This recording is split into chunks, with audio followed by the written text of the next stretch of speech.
ಕೆಲವ್ರನ್ನ ನಾನು ಕಮೆಂಟ್ ಮಾಡ್ತಾ ಇದ್ದಿದ್ದು ನೋಡಿದೆ. 2 ಮಕ್ಳು, ಅಯ್ಯೋ! ಇನ್ನೊಂದು ಮಗು ಆಯ್ತು. ಮಗುನ ಬಿಟ್ಬಿಟ್ಟು ಹೋಗ್ಬಿಟ್ರಲ್ಲ ಸಂಜನಾ ಅವರು ಬಿಗ್ ಬಾಸ್‌ಗೆ. ಇದು ಬೇಕಿತ್ತಾ? ಅನ್ನೋ ಒಂದು ಪ್ರಶ್ನೆ ಎಲ್ಲರಲ್ಲೂ ಇತ್ತು. ಸೊ ಖಂಡಿತ ಇದ್ರ ಬಗ್ಗೆ ಬೇಕಿತ್ತು. ನಮ್ಮ ನೋವುಗಳು ನಮಗ್ ಗೊತ್ತಲ್ವಾ? ಹ್ಮ್. ನಮ್ಮ ಮನಸ್ ಪರಿಸ್ಥಿತಿ ಏನಿದೆ, ನಮ್ಮ ಮನ್ಸಲ್ಲಿ ಎಷ್ಟು ಭಾರ ಇದೆ, ನಮ್ಮ ಮನ್ಸಲ್ಲಿ ಎಷ್ಟು ನೋವಿದೆ, ನಮಗೆಷ್ಟು ಕ್ಯಾರೆಕ್ಟರ್ ಅಸಾಸಿನೇಷನ್ ಮಾಡಿದ್ರು ನನಗೆ. ಆ 2020ನಲ್ಲಿ ನಡೆದಿರೋ ಕೇಸಿಂದ ನನಗೆ ಕಳಂಕ ಹಾಕಿದ್ರು ನನ್ನ ಯೆಸ್. ಮೇಲೆ. ನನ್ನ ದಿಂಬು 2 ಅಡಿ ಇದ್ರೆ 1.5 ಅಡಿ ಬರೀ ಕಣ್ಣೀರೇ ಇರುತ್ತೆ. ವರ್ಷಾನ್ಗಟ್ಲೆ 3-4 ಇಯರ್ಸ್ ನಾನು ಅಷ್ಟು ಹತ್ತಿ ಮಲಗಿದ್ದೀನಿ. ಆ ಅಳೋದು ಅವ್ರು ನೋಡಿರಲ್ಲ. ಬಿಕಾಸ್ ಅವ್ರು ಒಂದು ಒಳ್ಳೆ ಯಾರೋ ಮಹಾ ಇಂಟರ್ನ್ಯಾಷನಲ್ ಡಾನ್ ತರ ನನಗೆ ಪ್ರೊಜೆಕ್ಟ್ ಮಾಡಿದ್ರು. ನನಗೆ ನೋಡಿದ್ರೆ ಏನು ಅಭ್ಯಾಸನೇ ಇಲ್ಲ. ಕೆಟ್ಟ ಅಭ್ಯಾಸಗಳಿದ್ರೆ ಮಕ್ಳೆಲ್ಲಿಂದ ಹಾಕ್ತಾರೆ.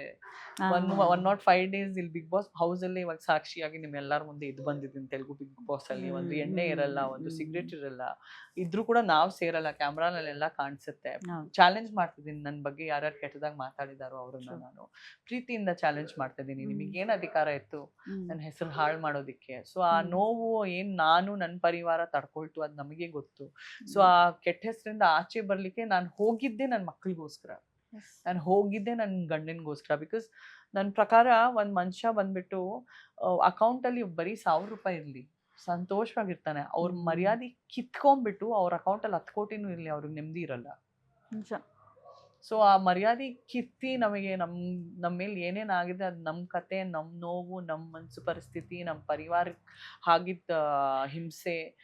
ನಾನು ಒಂದು ಸಾವುಗೊಳಗಾಗಿಲ್ಲ ಅಷ್ಟೇ. ನಾನು ಯಾಕೆ ಭಗವಂತ ಬದುಕಿದ್ದೀನಿ ಅಂತಾನು ಸಾವು ಕೇಳ್ಕೊಂಡ್ಬಿಟ್ಟಿದ್ದೆ ನಾನು, ನನ್ನ ಗಂಡ, ನಾವೆಲ್ಲರೂ.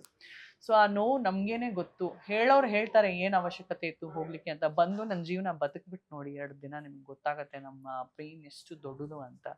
ಸೊ ಆ ಪೇನಿಂದ ಹೊರಗೆ ಬರ್ಬೇಕಂದ್ರೆ ಈ ತರ ಜೀವನದ ಅವಕಾಶ ಪ್ರತಿ ವರ್ಷ ಸಿಗಲ್ಲ.